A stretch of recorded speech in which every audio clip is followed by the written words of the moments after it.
susunod na programa ay rated G. Ito ay pwede sa lahat ng manonood. Masiglang hapon sa inyong lahat at kami ay nagbabalik ngayong Lunes upang maghatid ng mga bagong kaalaman para sa inyo. Ito ang Matang Lawin.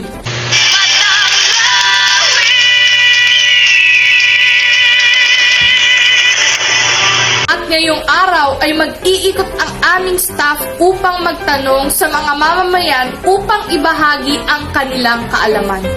Ano pong sitwasyon ang maihahalin tulad nyo sa kasalukuyan at bilang isang kabataan sa tulang dugo at laya? Ako ay naniniwala sa kasabihang not all heroes were kids. Katulad na lamang ng mensaheng nais iparating ng tula, pinapahiwatig dito ang kagitingan ng ating mga bayan.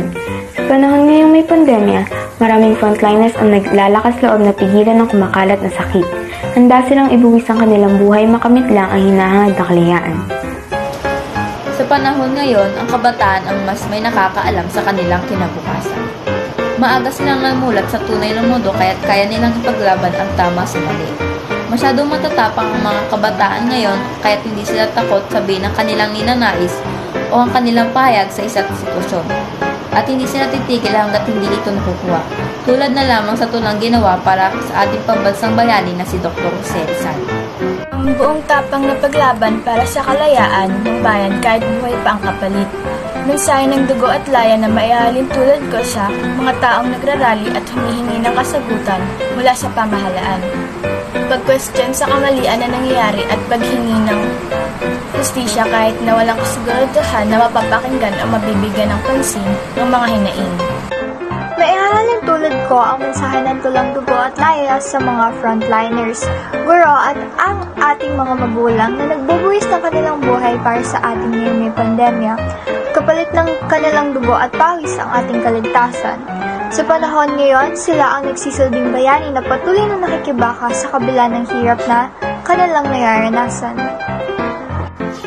Ano naman po ang inyong naiisip na pwedeng maihalin tulad sa tulang kabayanihan bilang isang kabataan at sa kasalukuyan? Maihahalin tulad ko ang tulang kabayanihan ngayong may pandemya tayong kinakaharap.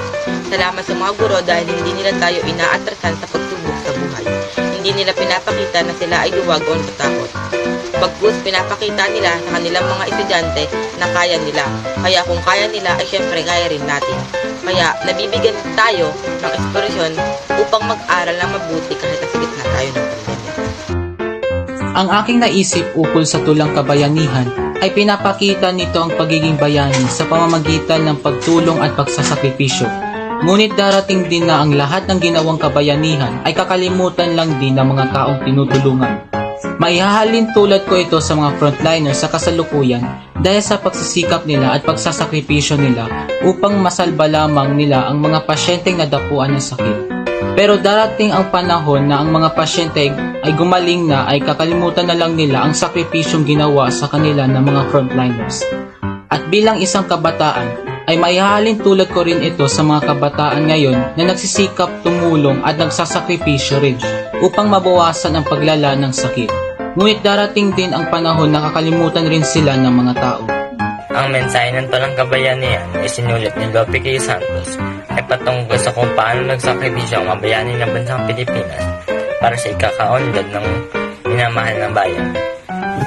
Dahil sa mga bayani ng amang bayan, hindi sana Pilipinas ang pangalan ng ating lipunan, kundi dahil sa pawis at tugong kanilang sinakripisyo, hindi sana natin nakamit ang kalayaan. Gaya ng mga bayani noon na kanyang ibinigay ang kanilang buhay para sa kalayaan. May mga bayani naman tayo ngayon na kaya rin ibigay ang kanilang buhay para sa kaligtasan at kalusugan ng mga tao sa ating bansa. Sinasabi dito na ang isang bayani ay handang lumaban at isakripisyo ang meron sila para sa ikabubuti ng iba. Balik sa studio! At ngayong araw ay nasilayan natin ang mga matalinong pag-iisip ng ating mga kababayan. Hanggang sa muli, paalam!